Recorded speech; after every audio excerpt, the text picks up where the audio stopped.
flashed over the United States yesterday and on into outer space, probably never to return. Havana. The Cuban capital is still on guard 24 hours a day against the long-expected rising in Havana itself, which has never materialized. London. Karl Namestnik, 38-year-old Austrian schoolmaster of Styria, crossed the English Channel yesterday on a pair of water skis.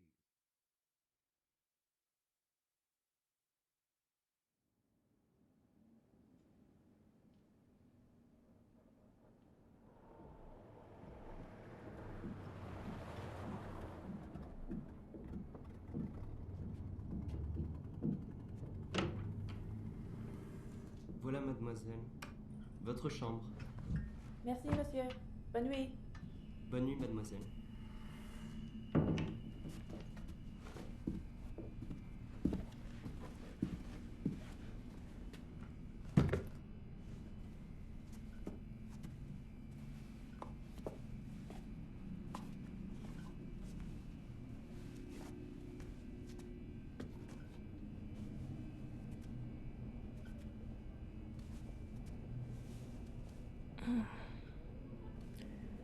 These lights. At least from a French hotel, you'd expect something a bit better.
I couldn't imagine Paris.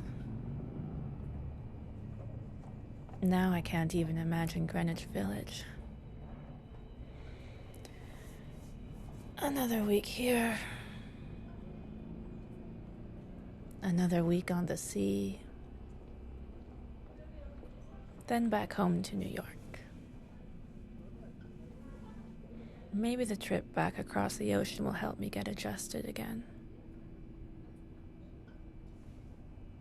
Where's that program?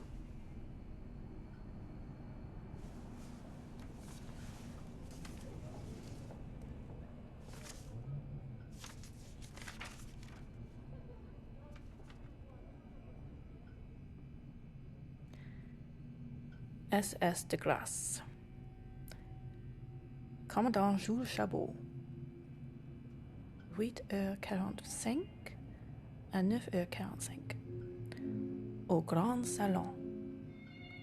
Concert sous la direction de Monsieur David, violiniste.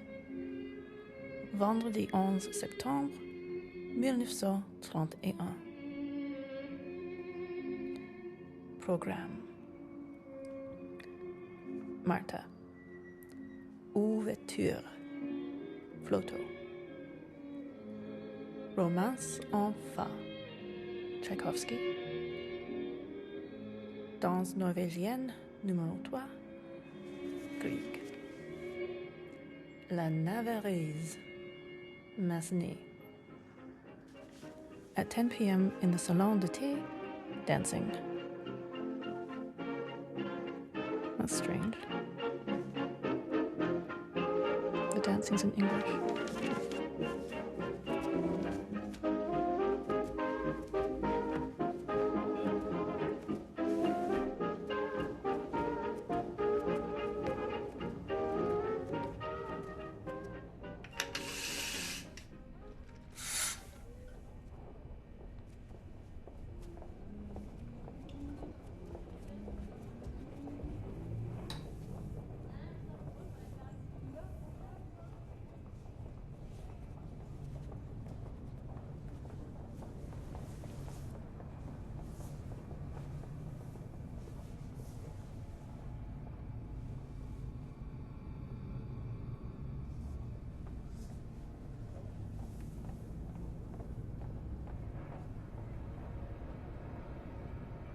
Se glisser dans ton ombre à la faveur de la nuit. Suivre tes pas, ton ombre à la fenêtre. Cette ombre à la fenêtre, c'est toi. Ce n'est pas un autre. C'est toi.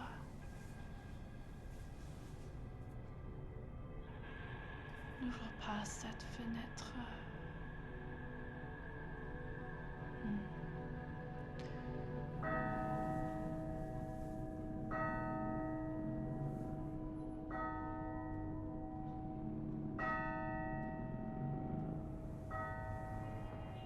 Ferme les yeux.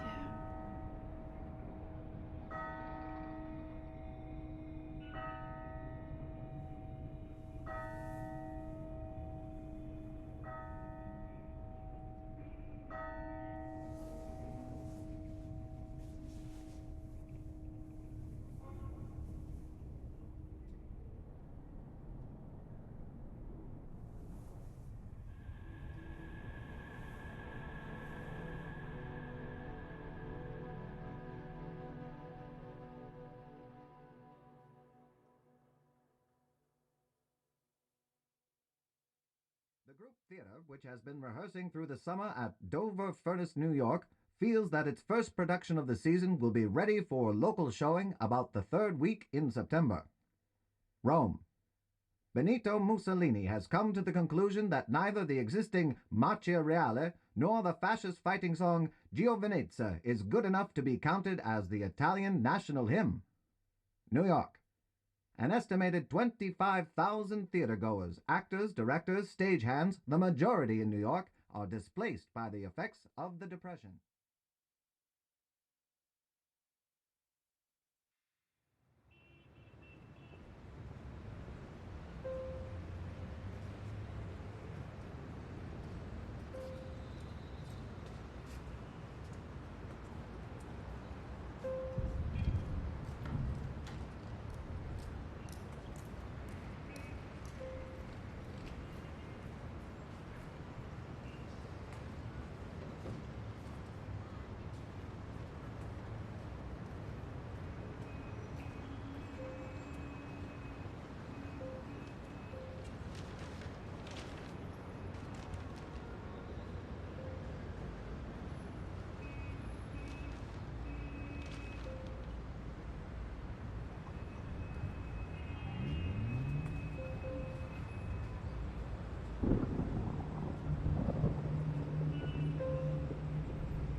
I don't want to hurt him.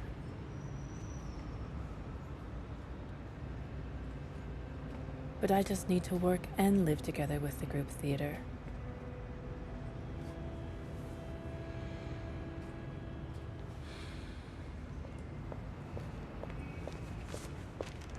If we have a relationship offstage, won't that be reflected in our work?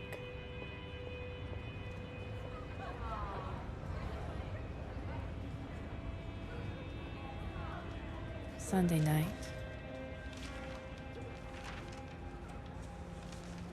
People are still going out, enjoying themselves in cinemas and theaters. But how could I go to the movies tonight to see Scarface? I'm scared enough of reality as it is.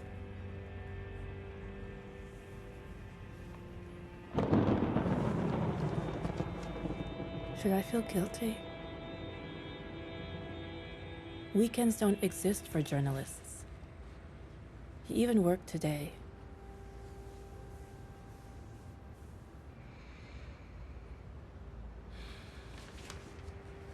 How does he manage to enjoy himself, being confronted day after day with the most horrible stories, based on other people's fate?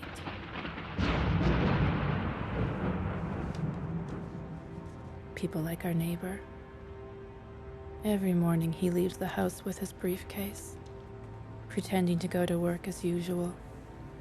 And then I see him standing in one of those bread lines, waiting for leftover food. In his gray suit, his tie removed. Theater should deal with the tragedy of daily life, not the other way around.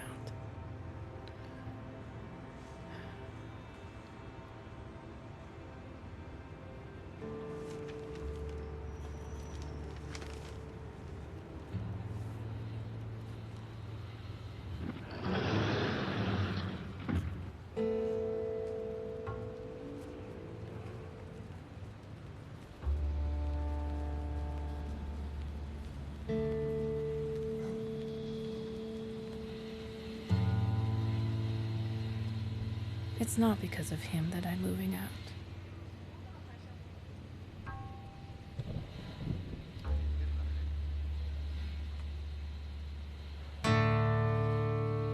It's the farthest place I've ever been. It's a new frontier for me.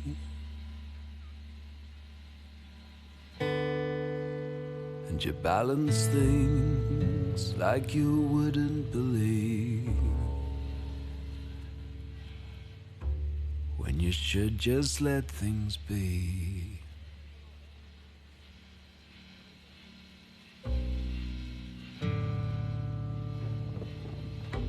Yes, you juggle things 'cause you can't lose sight of the wretched storyline. It's the narrative that must go on until the end of time.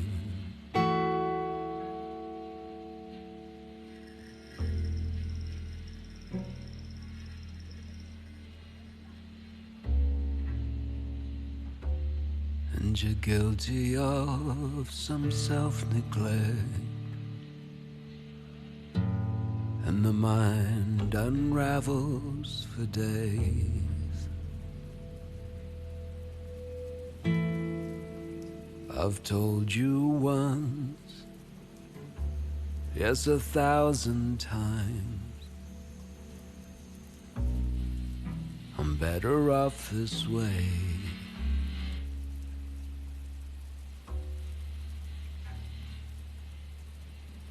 I'm better off this way.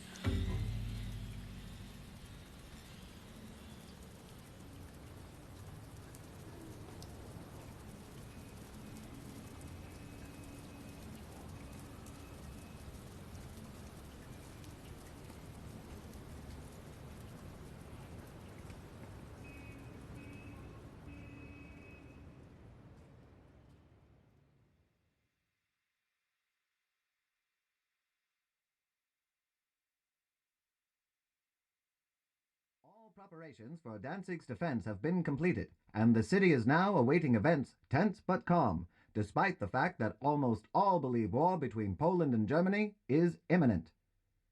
Paris. It is not the British cabinet alone that will sit today to decide the answer to Chancellor Hitler. New York. Cooling northeast winds brought relief to the city yesterday after 27 days of high temperatures and high humidity. Get out of here before I crack your face again. Get out of here. I'd kill a guy for looking at me the way you are now. Yeah. You're a killer, all right. You're a murderer.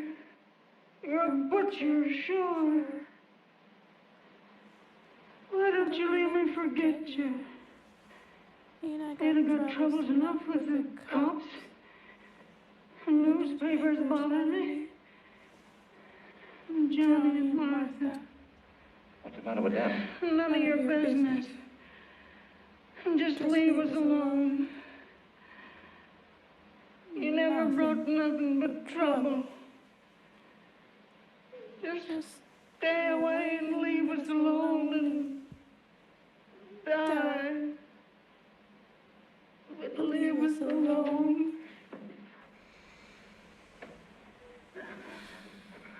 I prefer the role of an usherette. Hollywood films with social content. How perverse. $165,000 for the film rights. Paid right after Samuel Goldwyn saw Sidney Kingsley's Dead End at the Belasco Theater. Eleanor Roosevelt came to see us 3 times. She even made the first command performance in the White House. Presented at the request of the president.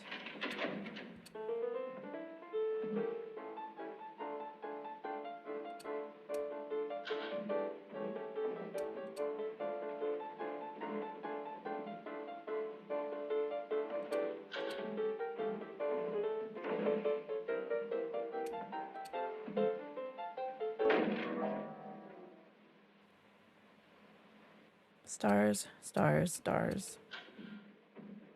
Hollywood is a dead end. Everybody comes back. Like Clifford. After waiting for Lefty and Awake and Sing, Hollywood offered $4,000 a week. He resisted at first, but then Paradise Lost ran into trouble at the box office. So he went. A communist in Hollywood. A screenwriter doesn't have to sacrifice art and ideas for his work. You better start now. People can be given a sense of problems, a heightened perception of life, and at the same time be entertained and even gripped. Nonsense. I'll give Mom a ring. Hollywood corrupts people. Good thing he came back. Golden Boy was back to the roots. And successful. But now it starts again. 2 failures and financial problems are enough. And then the cohesiveness of the group begins to crumble. Hollywood is calling again. Or even worse, we are calling Hollywood. Please send some more stars. Send Sylvia Sidney. We need her to enhance box office appeal. Where are the fundamental ideals? I had to leave the group. I prefer the role of an usherette. No, don't. What's the matter? I ain't good enough for you. Oh, no, it ain't that. You know, Francie, I never forgot you. Oh, go on, you with all your fancy beans. Where do I come up? They don't mean nothing. Of course, girl. What's her name? Nothing. She ain't got nothing. None of them have. You remember that night on the roof? Yeah, I remember. The sky was full of stars, and I was full of dreamy ideas. Yeah. Me too. couple of crazy kids. We were gonna get married. I bought a ring at the Fine Dine store. Yeah, only we didn't have money enough to buy the license. Remember? Gee, it seems like yesterday. We were talking about it right here. Yesterday. Seems like a million years.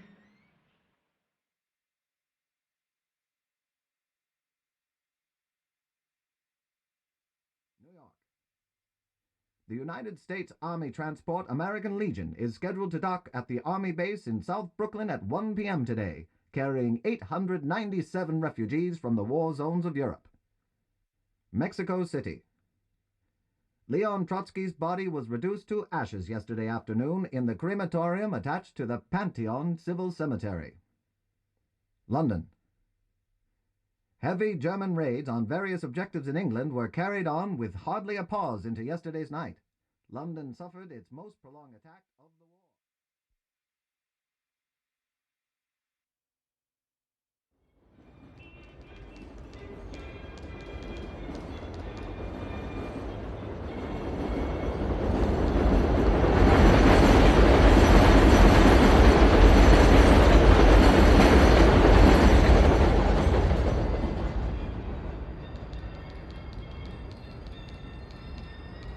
She's gone for a snack and a drink with her boss.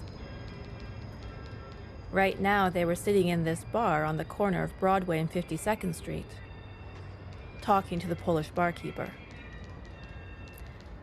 The subject was, as always and everywhere in those days, the war in Europe. Already a year ago, the invasion of Poland. When the New York World's Fair reopened this spring, the Polish and Czech pavilions were gone.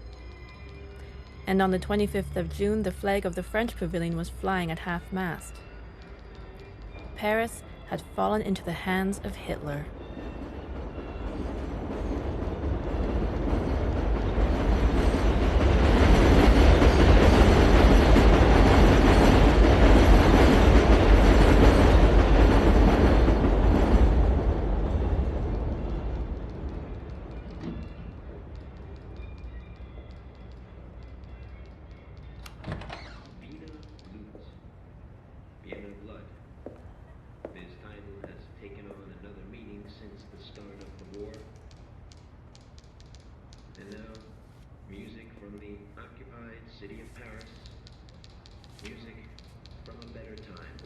That's her boss.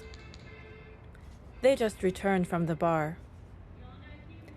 She's in the bathroom reapplying her lipstick, getting ready for the next scene as the secretary in this play.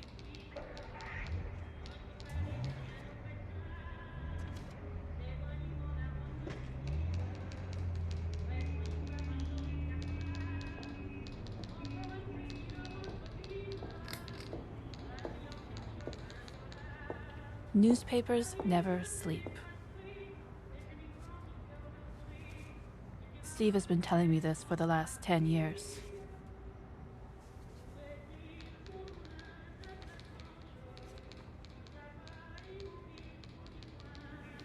Good thing they put me in the advertising department, so I don't have to deal with any kind of crime story or social drama. I simply get too emotional.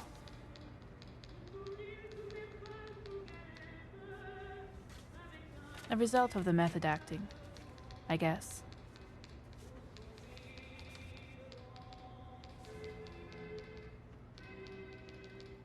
We even took the jobs of the protagonists of our plays to study their real experiences, to get into their moods and emotions. And now here in this office, working as a secretary, I feel like I'm preparing for a new role.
London. It was disclosed today that secret new anti-aircraft guns will meet any large-scale resumption of German air attacks against Britain this winter. Washington. The American people may be asked to observe one meatless day a week in the near future to save shipping space needed for the movement of war weapons to fighting fronts, President Roosevelt said today. Moscow. While General Gregory K. Zhukov's offensive west of Moscow continued to meet with success, the grim battle for Stalingrad grew in ferocity.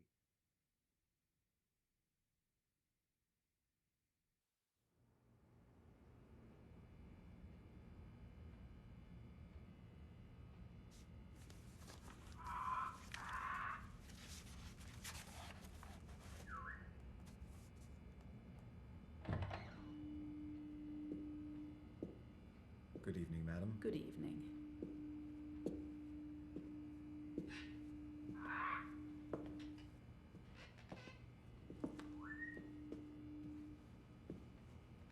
Good evening. Good evening, sir. Could you please call a taxi? Yes, sir. Good evening. To the theater? Yes, Good to evening. the Schubert Theater.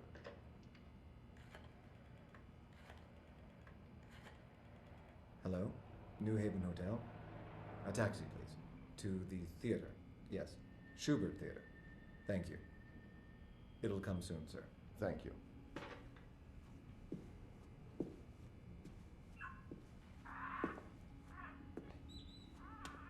It'll be here soon, hopefully.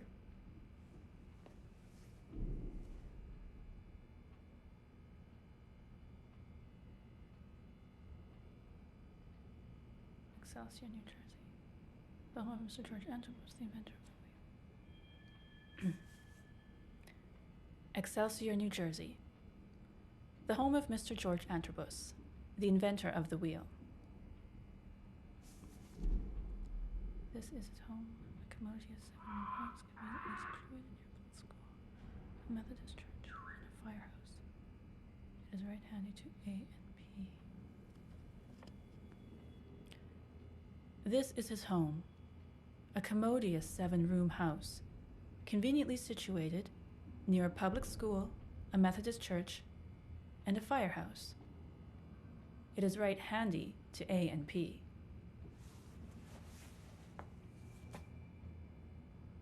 Mr. Antrobus himself. He comes of very old stock and has made his way up from next to nothing. Mr. Antrobus is a veteran of foreign wars and bears a number of scars, front and back. Mr.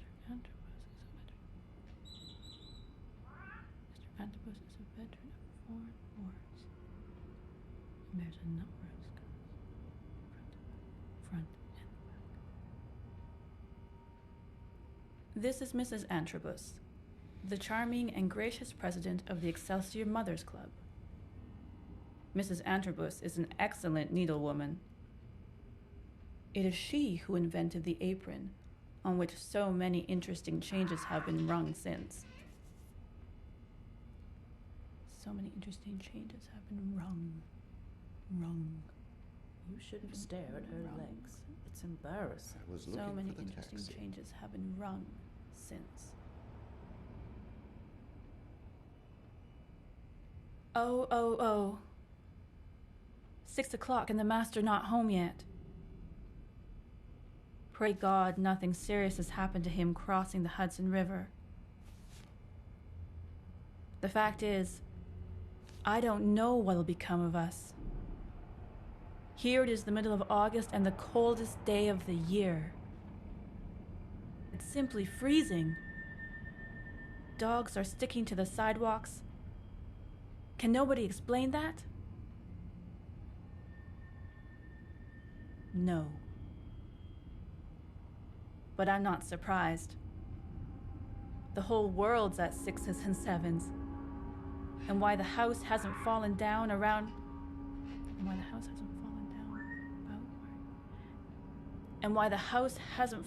about our ears long ago is a miracle to me. You should be ashamed at your age. I didn't do anything to be ashamed of. In the midst of life We are in the midst of death. A truer word has never been spoken. Mr. and Mrs. Antrobus are just opposite, waiting for a taxi to take them to the theater where I'm going to play their maid Sabina in 2 months' time. We'll miss the beginning. I don't know why the woman is wearing a fur. We've plenty of time. It's the end of August. But I had to hurry. But it suits the text of the play. And I can hear the dinosaur and the mammoth. We've managed to survive for some time now. Catch as catch can. The fat and the lean. And if the dinosaurs don't trample us to death, and if the grasshoppers don't eat up our garden, we'll all live to see better days. Knock on wood. Here it is. Let's go. We've rattled along, hot and cold, for some time now.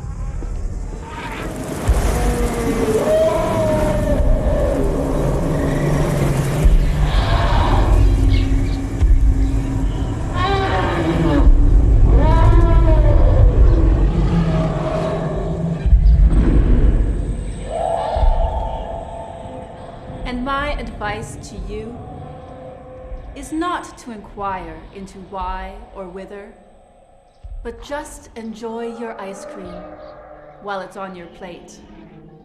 That's my philosophy.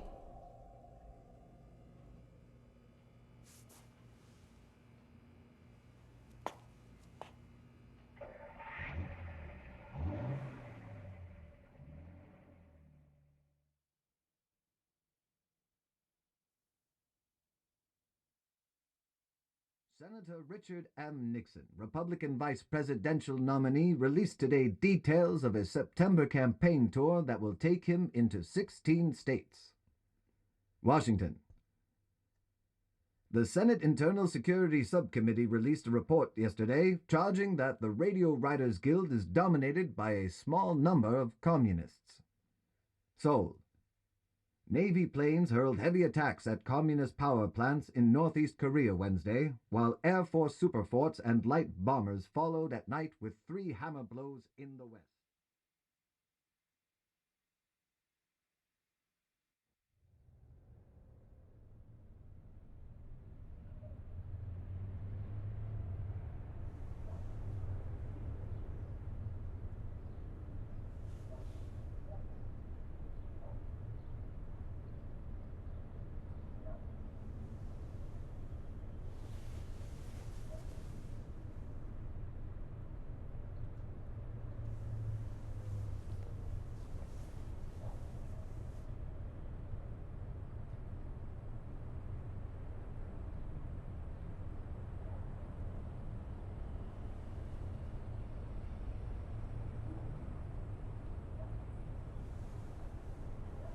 Should I seek professional help?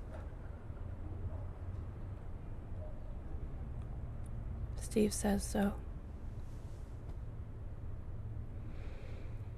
No sleep all night.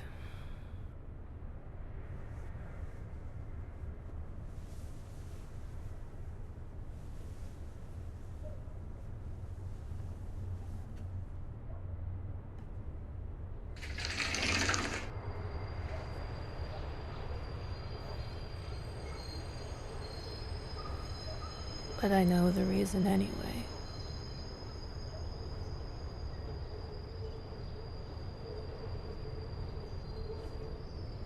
Judith was chasing the fire inspector down Commerce Street with a bamboo spear from the theater.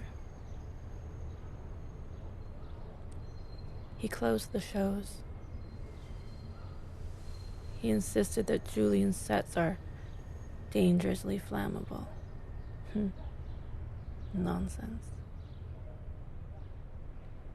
The closing of the Heroes in Ubuhua is just an attempt to contain us. The living theaters bohemian influence.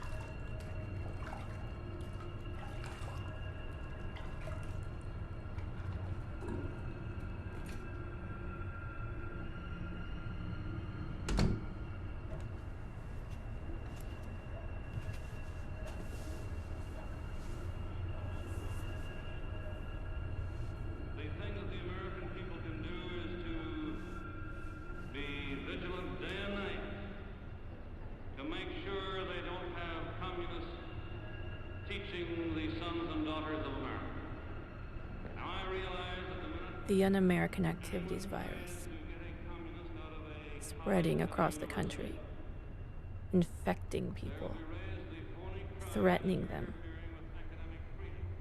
forcing them to confess, to betray colleagues. Who'll be the next to name names? It's horrible to suspect close friends as informers. But who would have dared to think of Gaj, Elia Kazan, as a rat?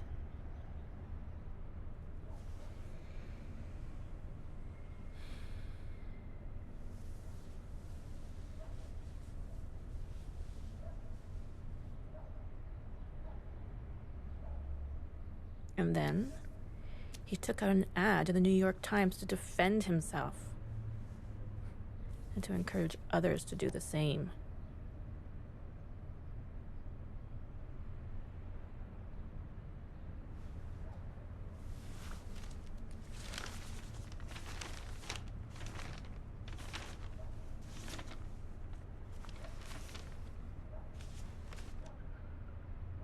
I think it is useful that certain of us had this kind of experience with the communists, for if we had not, we should not know them so well.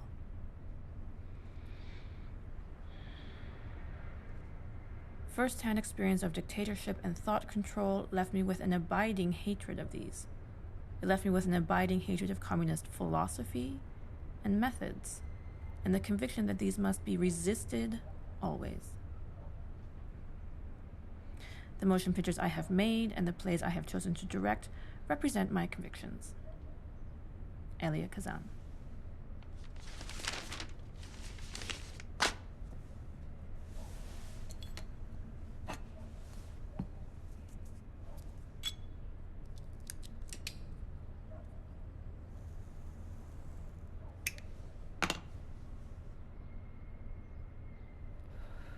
Was this the same man who played the taxi driver in Waiting for Lefty, who held up his fist at the end and yelled "strike" as the audience yelled "strike" right back at him?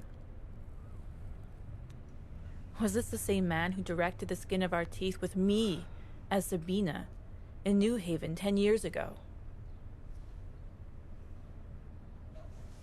Or the man who had a hard-won reputation for actually caring about the social content of his work? Who even in his Hollywood films tackled difficult issues like discrimination and revolution?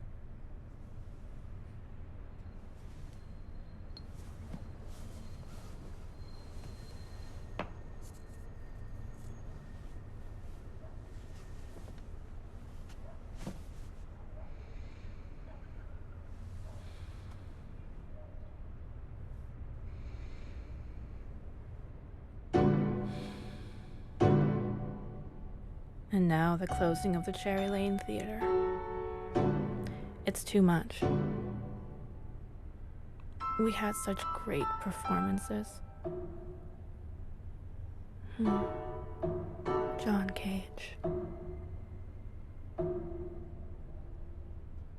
Where are we going to play in the future? In the streets. That's all we do. Always beginning again. Over and over.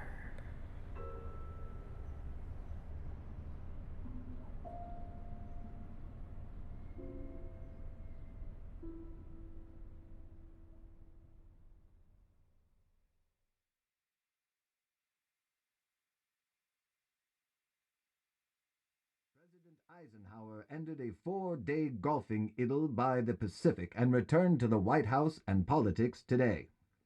New York. The first national convention of the Communist Party of the USA since 1950 is to be held in this city next February 9th to the 12th. Bonn. The West German and United States governments have concluded a payments agreement to cover orders for heavy armaments from manufacturers in the United States.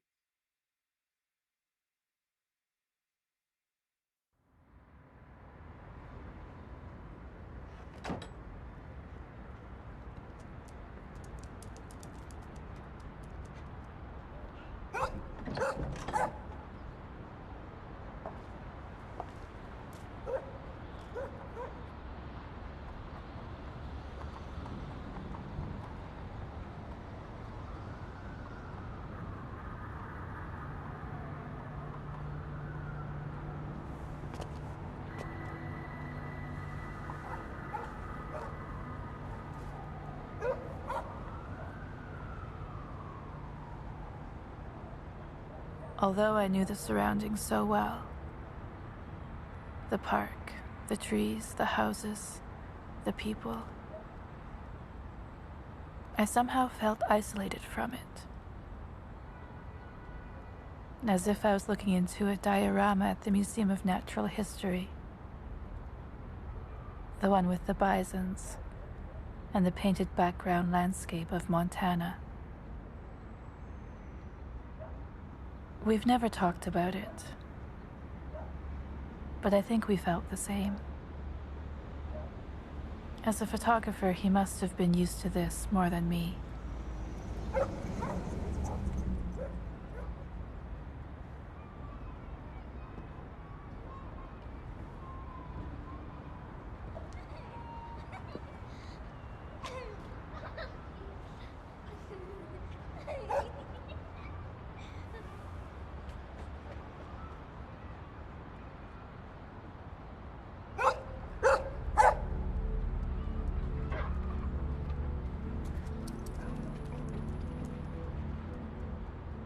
I didn't know then that soon we'd never be able to share these moments again.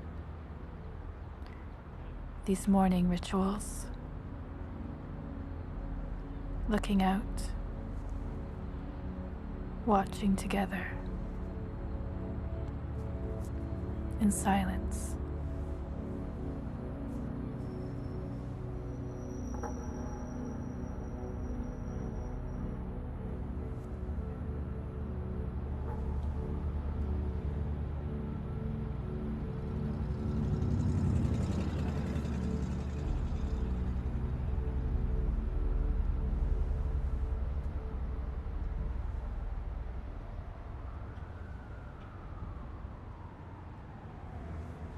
I didn't know then that I would have to talk in the future, to put into words what I was seeing, to link my eyes with my brain and my tongue. But as soon as I would name what I was seeing, it would change. Seeing was never the same again.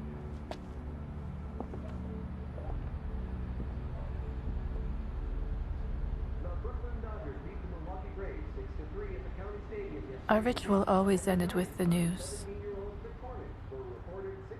Back to reality. And the latest news from Hollywood.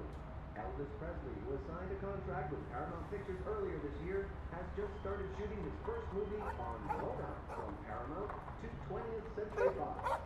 It is reported to be a western entitled The Reno Brothers. Here is the original version of his #1 hit Hound Dog by Big Mama Thornton.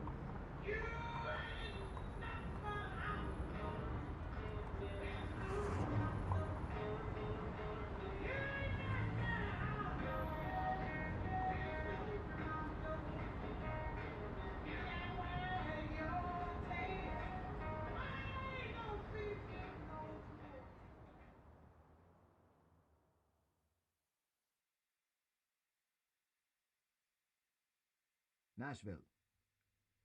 A campaign to intimidate the Negroes who enrolled their children in white schools began here today. Havana. Dr. San Diego Rey, Cuban Minister of the Interior, lifted censorship today on all publications in English entering Cuba from the United States. New York. Today's new film is 3:10 to Yuma, a Columbia Western drama starring Glenn Ford, Fan Heflin, and Felicia Farr at the Astor.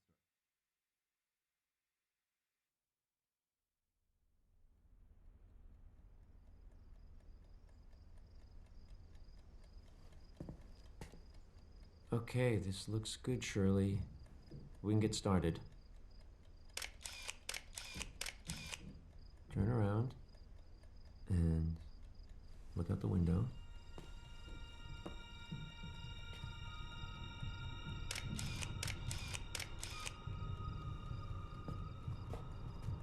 Turn your head and look at me.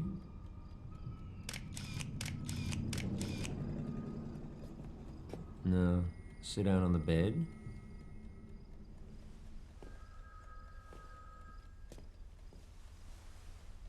Yeah, and look out of the window.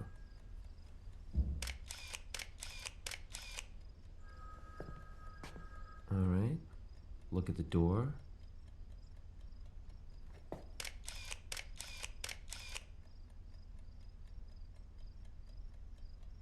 And look at me. It was the first time Steve had asked me to pose for him. And it was again the first time I could observe him working behind the camera. It seems strange after knowing each other for such a long time. Turn your body towards me and put your hand on the bed. But it simply never happened before. And it would never happen again. He became a stranger to me at that moment, as I might have been for him as well. A woman he wanted to behave and look like the woman he imagined for his photograph. I've experienced this 100 times before with various stage directors. But with Steve, it was different. Tense. Almost erotic. To be treated by the closest person in your life like a stranger, in order to become somebody else, somebody I created, according to his imagination, for him.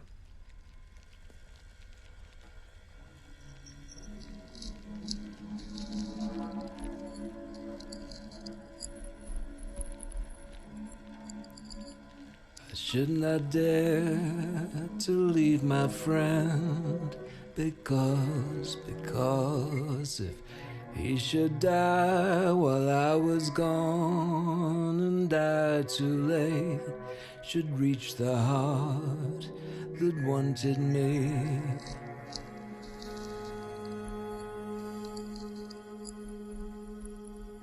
If I should disappoint the eyes that hunted so to see, and could not bear to shut until they noticed me, they noticed me.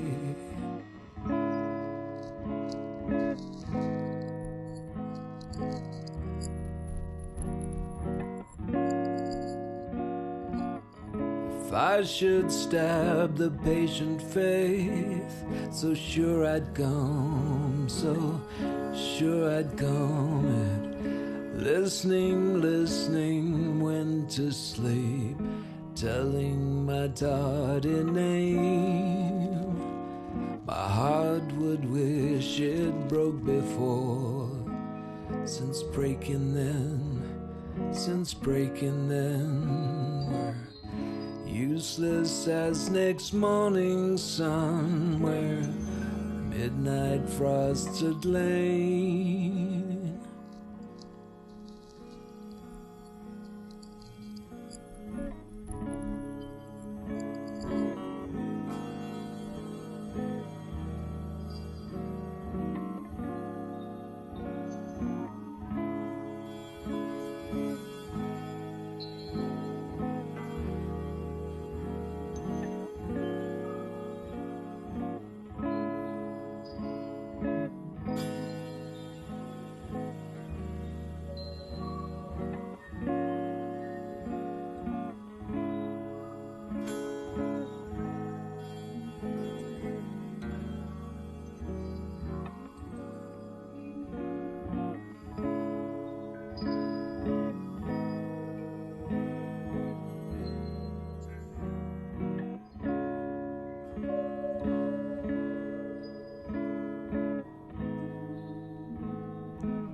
3 dock workers charged with the theft of 2 cinemascope lenses valued at $3,500 each from a Brooklyn pier were arraigned in Brooklyn Felony Court yesterday before Magistrate George Rader.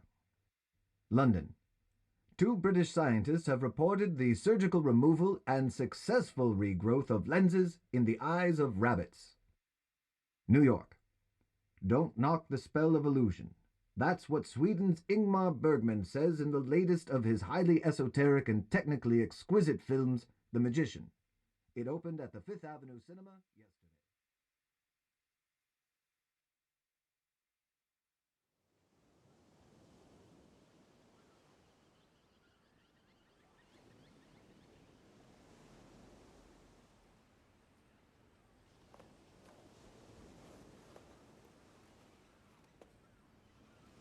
Imagine prisoners who have been chained since childhood deep inside a cave.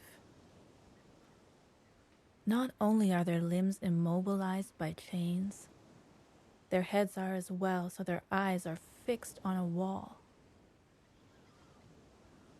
Chained since childhood deep inside a cave. Behind the prisoners is an enormous fire. And between the fire and the prisoners there is a raised way, along which men carry shapes of various animals, plants, and other things.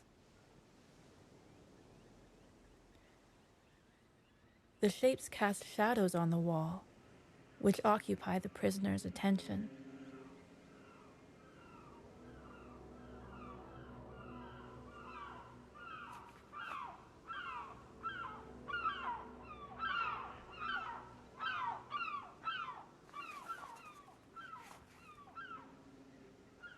Also, when one of the shape carriers speaks, an echo against the wall causes the prisoners to believe that the words come from the shadows. The prisoners engage in what appears to us to be a game.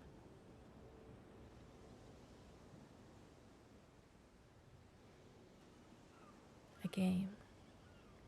Naming the shapes as they come by. This, however, is the only reality that they know, even though they are seeing merely shadows of images.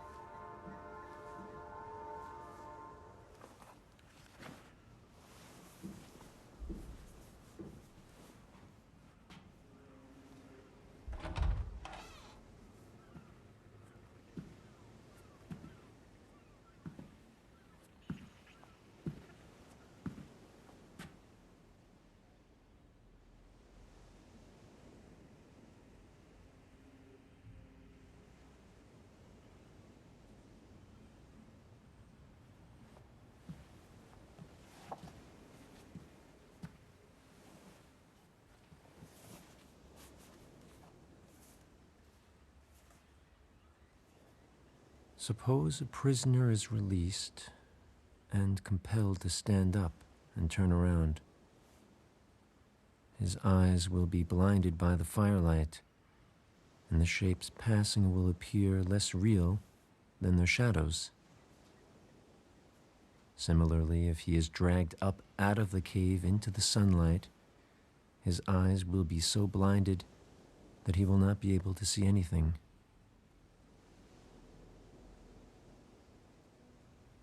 At first, he will be able to see darker shapes, such as shadows, and only later, brighter and brighter objects.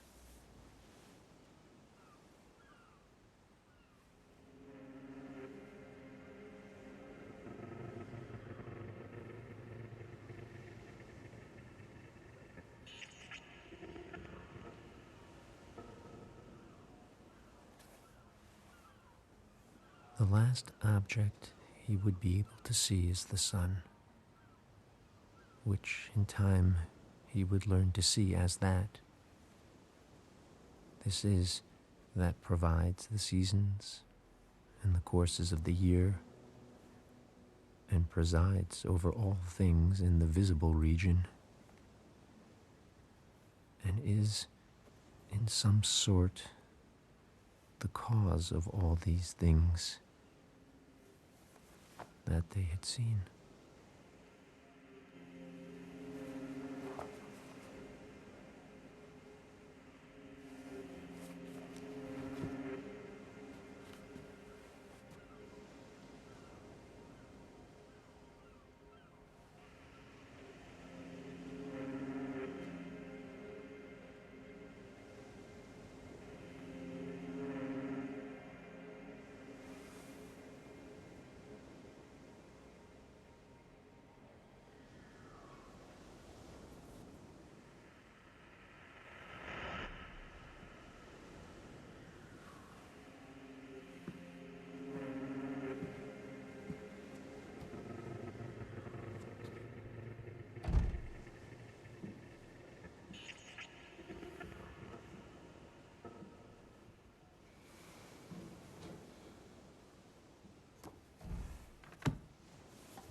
The last object he'll be able to see is the sun.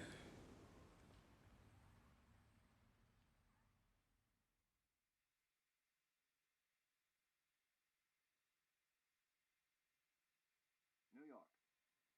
Mayor Wagner and his supporters for his renomination campaigned yesterday through the decaying slums and fresh housing projects of the Lower East Side. Hyannisport. President Kennedy spent a quiet holiday on Cape Cod today. Havana.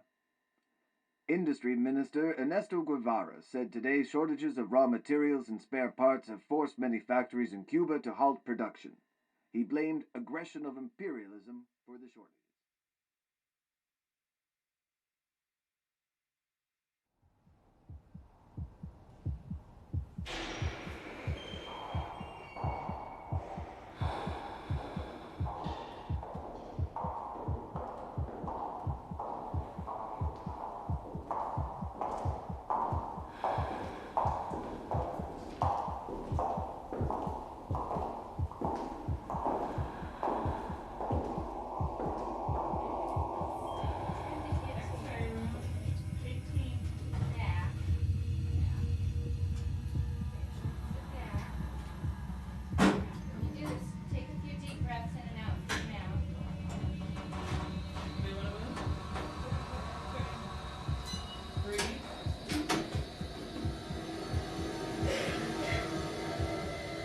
Good morning, Doctor. Good morning, Stephen. How are you feeling today? Look to the left. To the right.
only after images.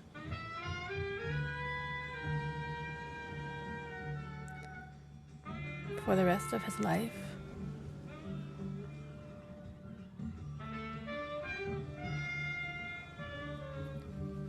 since yesterday,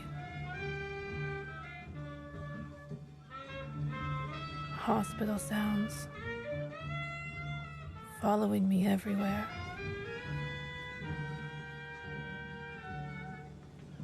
All the way from New York.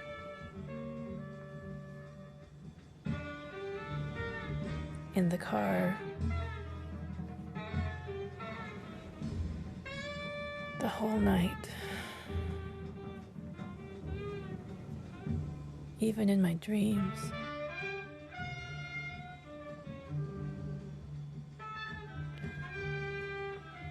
When will I get rid of them?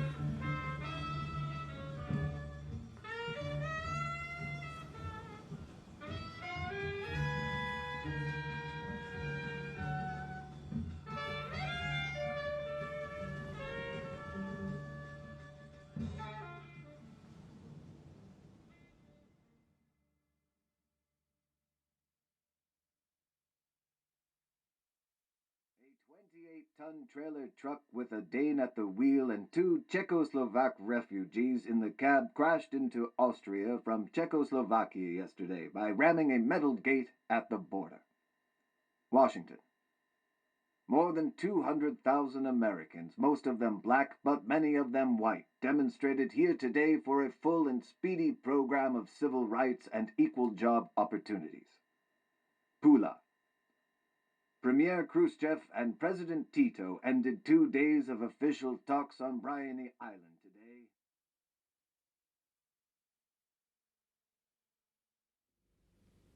Est-ce que les docteurs vous ont dit quelque chose à propos de votre mémoire? Dites-moi. Oui. Ils m'ont dit que... Ils ne savaient pas. Ils ne vous ont laissé aucun espoir de la retrouver un jour. Aucun. Je ne sais pas.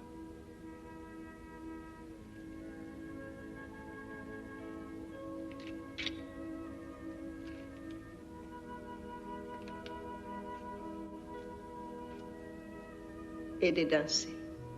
Vous vous souvenez? Danser? Danser?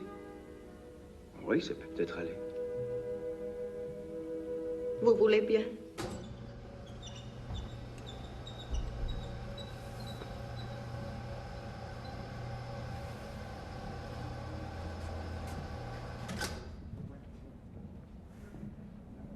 Intermissions.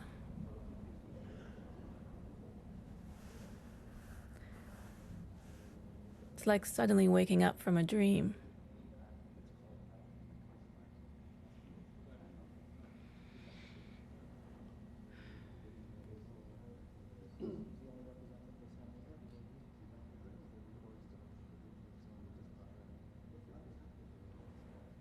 How would it be to wake up with no memory? To not know who, what, where from. No past. No friends to ask. Just a body without a history.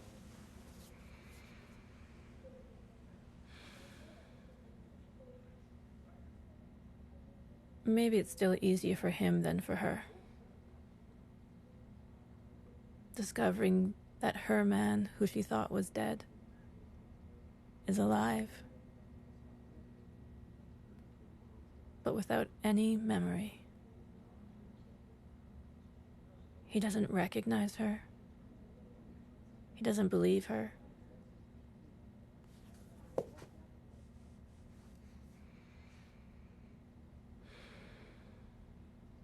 Will it happen again tonight? Steve, lying beside me.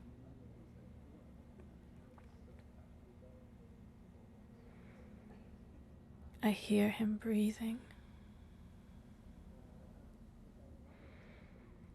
I smell his body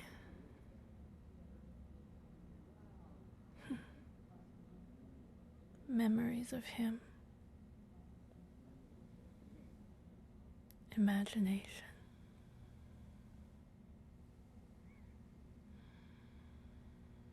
Maybe it's the room, the furniture, the environment that keeps the memory.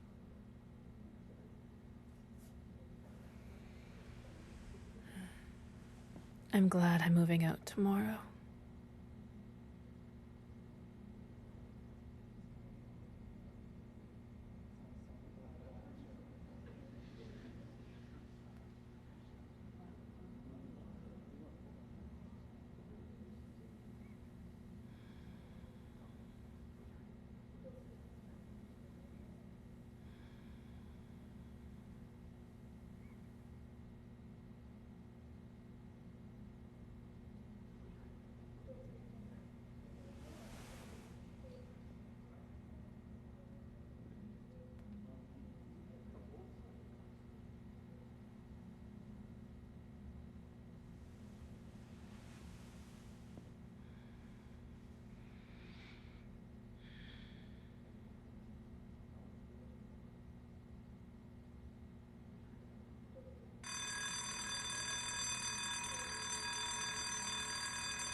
Petite note musique, vous pliez boutique au creux du souvenir. C'en est fini de leur tapage, elles tournent la page et vont s'endormir. Mais un jour sans crier gare, elles vous reviennent en mémoire. Toi, si vous les oubliez, un petit air galvaudé dans les rues de l'été. Toi, qui n'oublieras jamais une rue, un été, une fille qui fredonnait. La, ton rêve rime avec sa chair, le tien ne rime à rien. Fini avant qu'il commence le temps d'une danse, l'espace d'un refrain. Vous voyez, vous dansez très bien. Oh, vous êtes une gentille femme.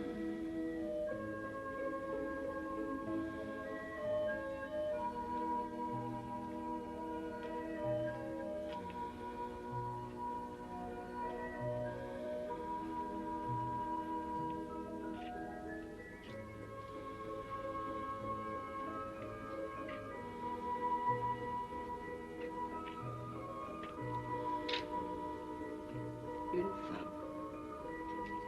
Vous ne vous souvenez pas d'en avoir eu une que vous aimiez.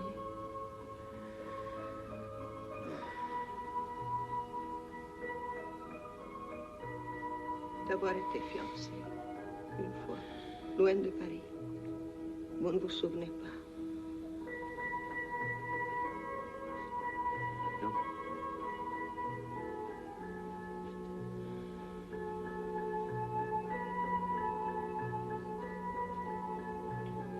Et d'avoir été marié une fois à une femme qui s'appelait Thérèse Langlois. Vous ne vous souvenez pas. À Chaulieu, Chaulieu-sur-Loire.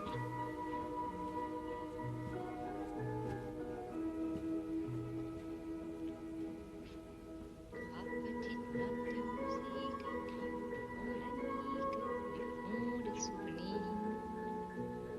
Lève un cruel rideau de Seine sur mille et une peines qui ne veulent pas mourir.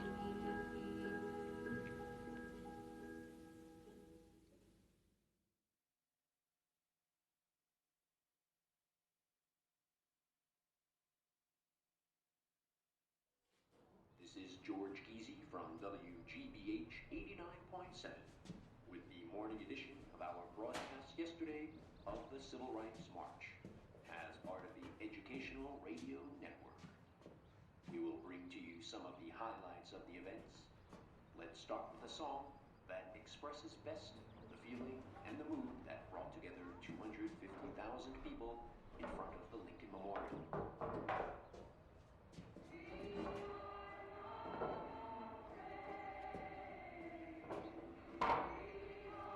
Will that be all, ma'am? What's with the radio? The radio. Should I take it? No thanks. You can leave it. I'll carry it with me in the car. I'll follow you in a minute. We'll meet in Cape Cod. Thank you.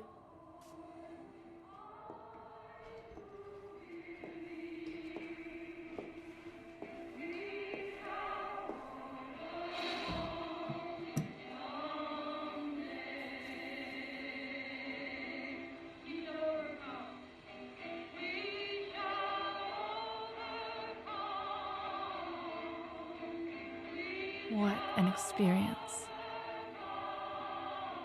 Singing in front of 250,000 people. Singing and fighting with them.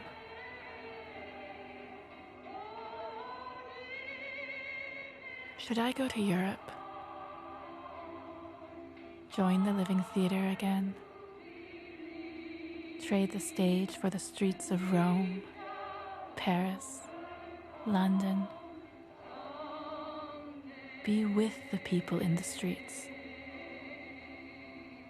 Joan Baez yesterday afternoon in front of the Lincoln Memorial. I need some time.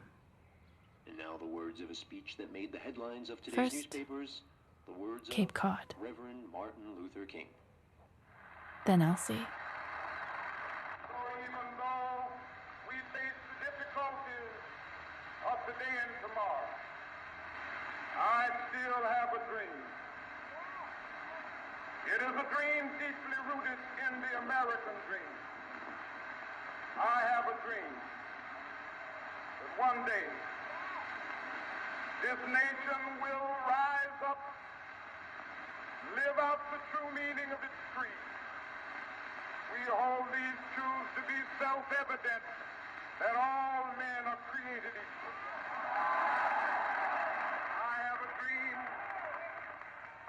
that one day on the red hills of Georgia, sons of former slaves and the sons of former slave owners, will they be able to sit down together at the table of brotherhood? I have a dream that one day, even the state of Mississippi, a state sweltering with the heat of injustice, sweltering with the heat of oppression, may transform into an oasis of freedom and justice. I have a dream. My four little children one day live in a nation where they will not be judged by the color of their skin, but by the content of their character. I have a dream.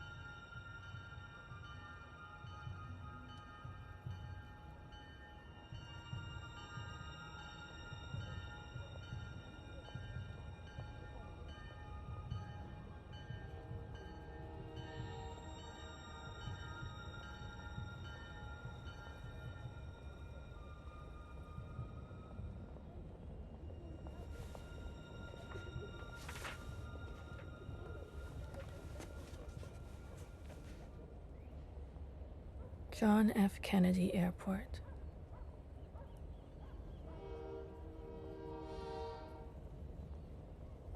Another 3 days in New York. Then, Rome. My new life. Together with the Living Theater again. Working with Luigi Nono on his new piece. dedicated to the Viet Cong.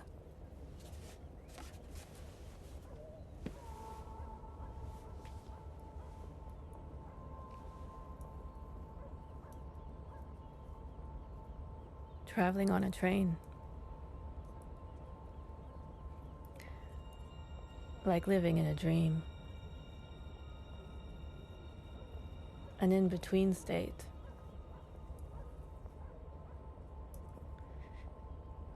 The past is gone. The future is yet to come. A bright, faraway light.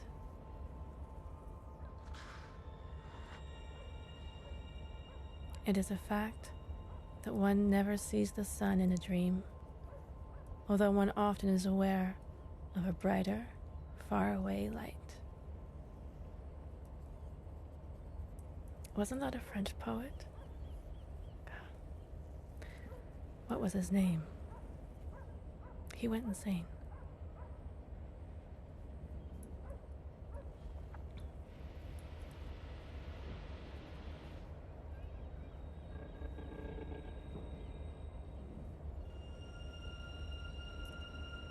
The other passengers, sharing the same space and time, the same dream. So close and yet so distant.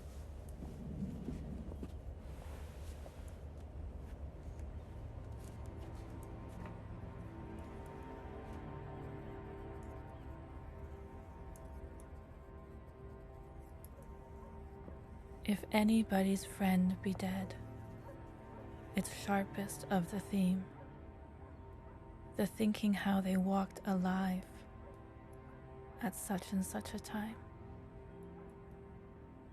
Their costume of a Sunday, some manner of the hair,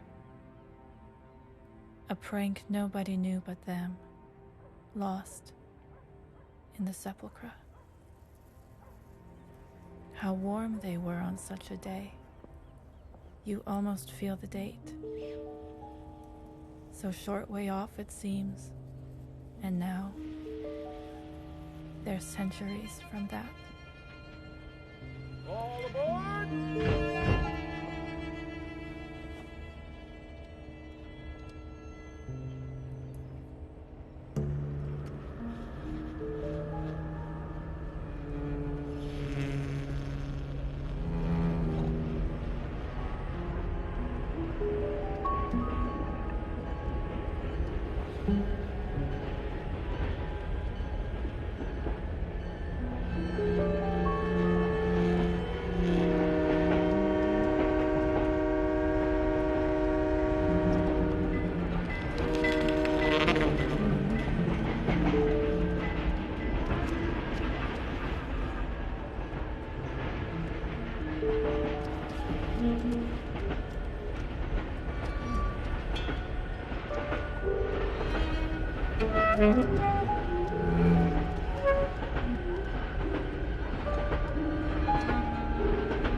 It's the farthest place I've ever been.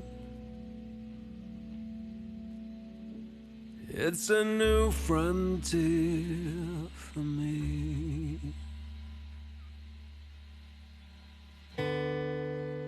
And you balance things like you wouldn't believe, when you should just let things be.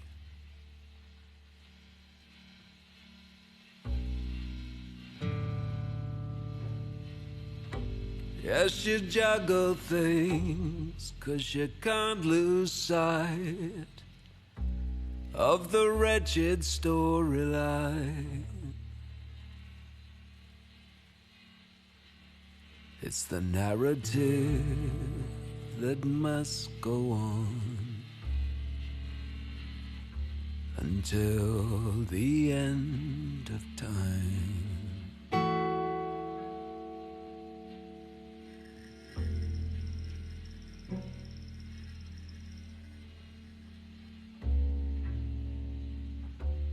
And you're guilty of some self-neglect, and the mind unravels for days.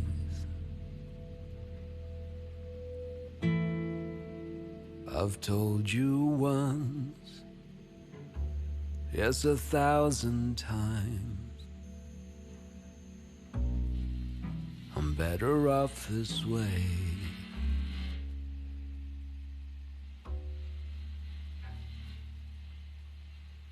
I'm better off this way.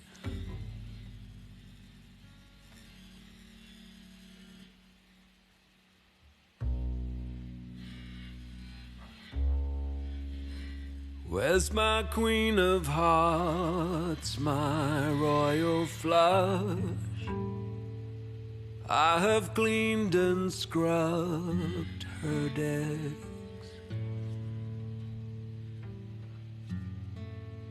My suicide, my better days. There's nothing I regret.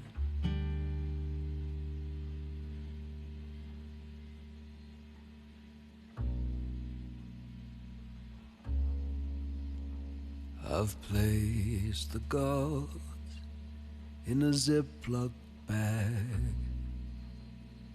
I've put them in a drawer.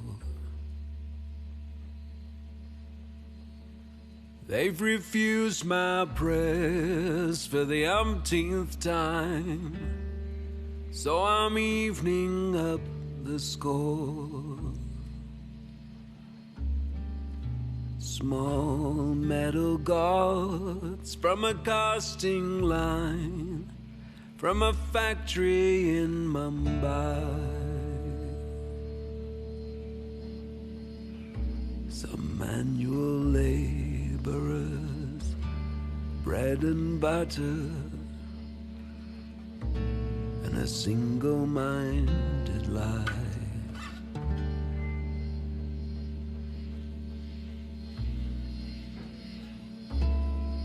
Small metal gods, cheap souvenirs, you've abandoned me for sure.